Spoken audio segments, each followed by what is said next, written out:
Hi friends, this is বানি and welcome to my channel. বন্ধুরা, আজকে আমি তোমাদের জন্য কিছু দারুণ স্ট্রাকচার নিয়ে এসেছি, কিছু দারুণ ওয়ার্ড নিয়ে এসেছি। যে ওয়ার্ডগুলোর ব্যবহার, যে স্ট্রাকচারগুলোর ব্যবহার তোমরা প্রায় হতে দেখবে। আমরা বাংলায় প্রায় বলে থাকি, এমনকি আজও সে সেই কথাটা ভুলতে পারে না, এমনকি এখনো সে সেই ব্যাপারটা ভুলতে পারে না। তো এই সেন্টেন্সগুলোকে আমরা ঠিক কিভাবে তৈরি করতে পারি?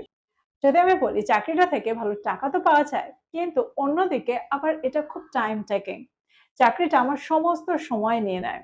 তো এই ধরনের বাক্য আমরা ঠিক কিভাবে তৈরি করতে পারি? আমরা অনেক বাক্য আটকে যাই এই স্ট্রাকচার গুলোর ব্যবহার না জেনে, এই ওয়ার্ড গুলোর সঠিক ব্যবহার না জেনে। তো আজকে আমরা এই ধরনের কিছু স্ট্রাকচার দেখতে চলেছি, এই ধরনের কিছু ওয়ার্ড দেখতে চলেছি। প্রত্যেকটা ওয়ার্ডকে, প্রত্যেকটা স্ট্রাকচারকে খুব মন দিয়ে বোঝার চেষ্টা করো। সেন্টেন্স এগুলোকে ঠিক কিভাবে ব্যবহার করা হচ্ছে, আমি প্রত্যেকটার সাথে এক্সাম্পল দিয়ে তোমাদেরকে বুঝিয়ে দেওয়ার চেষ্টা করব সেন্টেন্স এগুলোর সঠিক ব্যবহার। তো আজকের ভিডিওটাও কিন্তু খুব ইম্পর্টেন্ট, খুবই ফ্রুটফুল হতে চলেছে, তোমরা কোথাও যাবে না, আমার সাথে ভিডিওটা একদম শেষ পর্যন্ত থাকবে। যারা যারা নতুন অর্থাৎ প্রথম ভিডিও দেখছো তারা প্লিজ চ্যানেলটাকে সাবস্ক্রাইব করে নিও, তাহলে যখনই আমি ভিডিও আপলোড করব তোমরা নোটিফিকেশন পেয়ে যাবে। তো আর দেরি না করে চলো শুরু করা যাক আজকের ভিডিও। আমরা বাংলায় প্রায় বলে থাকি, এমনকি তখনও আমি ব্যাপারটা বুঝতে পেরেছিলাম, আমি ছোট ছিলাম, এমনকি তখনও আমি সত্যিটা বুঝেছিলাম, এমনকি তখনও সে উত্তরটা দেয়নি, এমনকি তখনও সে চুপ করেছিল। তো এই ধরনের অর্থে আমরা সেন্টেন্সে কোন স্ট্রাকচার ব্যবহার করতে পারি? এখানে আমরা ব্যবহার করতে পারি ইভেন দেন।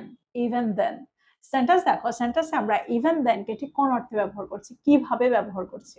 যদি আমি বলি তাদের কাছে খুব কম টাকা ছিল, এমনকি তখনও তারা অন্যদের সাহায্য করেছিল, সেন্টেন্সটা কি হবে? They had very little money. Even then, they helped others. They had very little money. Even then, they helped others. যদি আমি বলি সে খুব ব্যস্ত ছিল, এমনকি তখনও সে আমার জন্য সময় বার করেছিল, সেন্টেন্সটা কি হবে? She was very busy. Even then, she made time for me.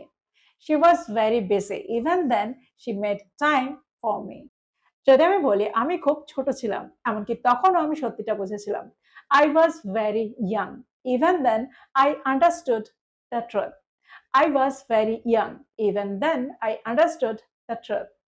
তোমরা বুঝতে পারলে ইভেন দেন কে আমরা সেন্টেন্সে ঠিক কোন অর্থে ব্যবহার করছি, কিভাবে ব্যবহার করছি। এবার আমরা দেখব এর পরের স্ট্রাকচারটা।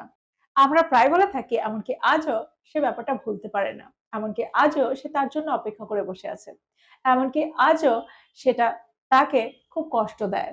তো সেন্টেন্স গুলোকে আমরা ঠিক কিভাবে তৈরি করতে পারি? এই সেন্টেন্স গুলোকে আমরা ঠিক কি স্ট্রাকচারে ব্যবহার করে, কোন স্ট্রাকচারে ব্যবহার করে তৈরি করতে পারি? এখানে আমরা ব্যবহার করব ইভেন টুডে, এমনকি আজও। ইভেন টুডে এক্সাম্পল দেখো, যদি আমি বলি এমনকি আজও আমি সেই দিনটার কথা মাঝে মাঝে ভাবি, সেন্টেন্সটা কি হবে? Even today I think about that day sometimes. Even today I think about that day sometimes. আরেকটা এক্সাম্পল দেখো, যদি আমি বলি এমনকি আজও সে তাকে বিশ্বাস করে না, সেন্টেন্সটাকে আমরা ঠিক কিভাবে তৈরি করব? Even today she doesn't trust him. Even today she doesn't trust him. তো তোমরা বুঝতে পারছো সেন্টেন্সগুলোকে আমরা কিভাবে তৈরি করছি। যদি আমি বলি এমনকি আজও আমরা ওই ট্র্যাডিশনটা, ওই প্রথাটাকে অনুসরণ করি, সেন্টেন্সটা কি হবে? Even today we follow that tradition. Even today we follow that tradition. আমরা প্রায় বলে থাকি, এমনকি আজও আমি সেই মুহূর্তটা ভুলতে পারি না, সেন্টেন্সটা কি হবে? Even today I can't forget that moment. Even today I can't forget that moment. তো এক্সাম্পল গুলোর মধ্যে দিয়ে আমার মনে হয় তোমরা বুঝতে পারছো সেন্টেন্স গুলোকে আমরা ঠিক কিভাবে তৈরি করছি। খুব সহজে আমরা সেন্টেন্স গুলোকে ইভেন টুডে ব্যবহার করে তৈরি করতে পারি। এবার আমরা দেখবো এর পরের স্ট্রাকচারটা। আমরা প্রায় কনফিউজড হয়ে যাই আনটিল আর আনলেস এর ব্যবহার নিয়ে। আমরা এই ওয়ার্ড দুটোকে ঠিক কখন ব্যবহার করতে পারি, ঠিক কোন অর্থে ব্যবহার করতে পারি? সবার আগে চলো দেখি আনটিল এর ব্যবহার। দেখো, আনটিল এর ব্যবহার আমরা সেন্টেন্সে তখন করি যখন আমরা অর্থ করি যতক্ষণ না।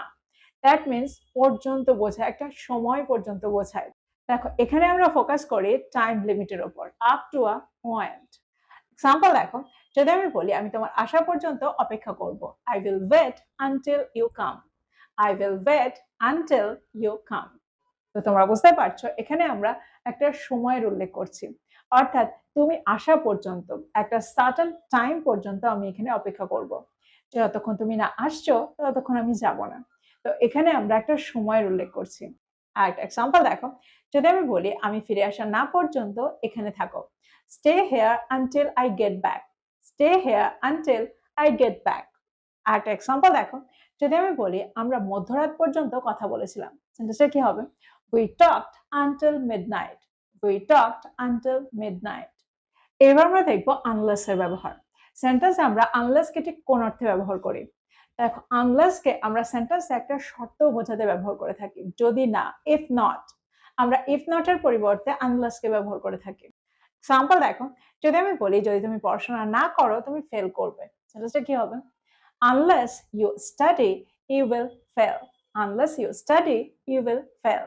এই সেন্টেন্সটাতে কি আমরা if এর ব্যবহার করতে পারবো? এখানে আমরা if এর ব্যবহার করতেই পারি। সেন্টেন্সটা কি হবে? If you don't study, you will fail. If you don't study, you will fail. একটা এক্সাম্পল দেখো, যদি তুমি তাড়াহুড়ো না করো আমরা দেরি করে ফেলবো, আমাদের দেরি হয়ে যাবে। সেন্টেন্সটা কি হবে? Unless you hurry, we will be late. Unless you hurry, we will be late. যদি আমি বলি পাস না থাকলে তুমি ঢুকতে পারবে না, দ্যাট মিনস যদি না তোমার কাছে একটা পাস থাকে তুমি ঢুকতে পারবে না। সেন্টেন্সটা কি হবে? দেখো, এখানে কিন্তু শর্ত বোঝাচ্ছি, যদি এটা না হয় তাহলে তুমি এটা করতে পারবে না।